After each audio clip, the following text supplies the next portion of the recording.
reporting just one side of the story, but we're bringing you both sides of the story. Now let's watch some of the discussions the House yesterday and how the SEC defended its revenues, how it made this money, and how they've been spent. Let's give you a few minutes to catch some of these footages. A wonderful presentation. Rather, in the long run, if you look at it, it will be of benefit to SEC. Now, if you look at what happened between 2009, 2010, let's say 2008, 2009, 2010, the fortunes of SEC have been dwindling. And the budgetary performance is far below 50% based on the fact that their fortunes have been going down. Now, you can imagine what the situation would be if the finances are coming straight from the government coffers. The parliament will not sit down and say, because you generated far below your expectations, we are not going to fund you this year above. In fact, it is a rule that you must add certain percentage of whatever you budgeted the previous year. I think about 10% minimum. So what we are saying is that, and then if you look at mostly the financial requirement of SEC is more on the overhead input of the budget, which to this year's budget, the federal government has not been found wanting. In overhead, or what do you call it, the recurrent item has been 100%. Now, even the breakdown of the performance they gave us just some days ago, while the overhead, the what do you call it, the personnel expenditure, the overheads and everything take I think about 99 or something. The capital is 0.1%, which is quite negligible.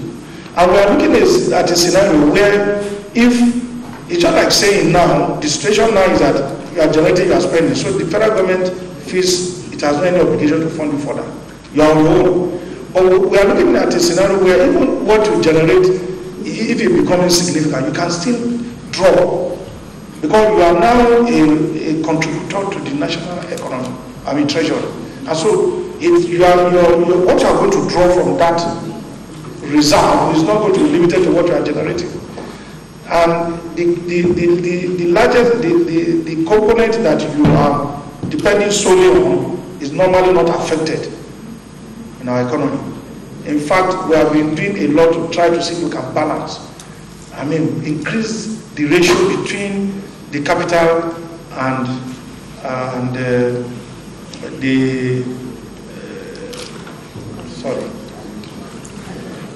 So you get what I'm trying to say. It's not as if we want you to say, okay, put this money there so that we can muscle you. No, we feel in the long run, SEC will benefit more than what is happening currently.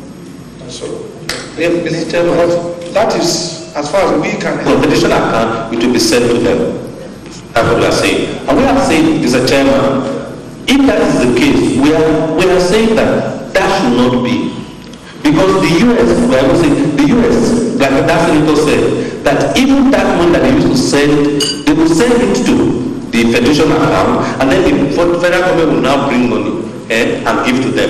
They are saying they should keep their own internally generated fund, and federal government should see add more, and that's the position we want to take. That your budget, your act should make sense. Have more money, not that the little they generate, you take it and put it in the federation account, and then from the federation account, they now get it back. That will stifle development. The market can't be going down and SEC will be getting money up. No way. There's no way at all. Now, that is why we say, look, SEC cannot survive on just transaction fees. It cannot. The federal government that sets up SEC must fund it primarily first. It's this internal that you have met, not the other way around. It's federal government money that is primary. It's the funding. Because when they set up SEC was to do a job for government. It wasn't meant to generate salary or income. SEC was set up ab initio to say, protect the investor, regulate the market. And for that, give you another example. In this crisis, the SEC US had a problem. They realized that SEC needed more staff, and they gave them $40 million for the next 2 years to employ 100 solicitors and other regulators who will ensure compliance. $40 million for 2 years. These 2 years, because of this crisis. SEC did that to help them, because the federal government did that to help them because they didn't have money. Now we are saying, sir, if SEC has to do its job, ab initio, government must say every year SEC must have this money. Then in addition, whatever they now generate because Jara, for them to do this, they were not set up to generate money. They were set up to do a job, and that job has to be funded. And that, there must be a base, and that base is what you will help government to provide. You will insist that government should provide that base. And the conflict that arises from the ISA and the interpretation of the Constitution. Now, defining what your good intentions are has been helpful in this public hearing. The other thing it has not addressed is how this conflicts with your public interest mandate in respect to promoting a free market enterprise, vis-a-vis the roles of these institutions. And some aspects of this bill perhaps has made it look as if it is focused plainly on finance. And from what both the SEC and yourself had made clear today, it would appear to me that there seems not to be any conflict between yourself in terms of exercising those mandates. What you, however, seek for in this bill focuses mainly on your mandate in interpreting how the Constitution works. And then if I can narrow it down to that, and I believe that you do have the right to protect the public interest mandate is totally enshrined in your role and in what you do, there is this question of how do you push forward on this within the context of the free market argument and the role where the regulatory body plays. And so it comes down to something with me, that are we taking a decision that will help us recognize this free market principle, also the linkage between emerging economies and emerging democracies. The structure of SEC, as we had it before our democratic experience, was a little bit restricted. What we have now would mean that we have a house like this who will want to play what I usually call the custodian custo, who guards the regulator principle.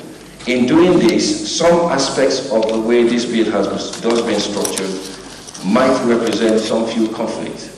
And it would, if it pleases you, it would be our interest to highlight those and submit it in a formal document for your review. Thank you.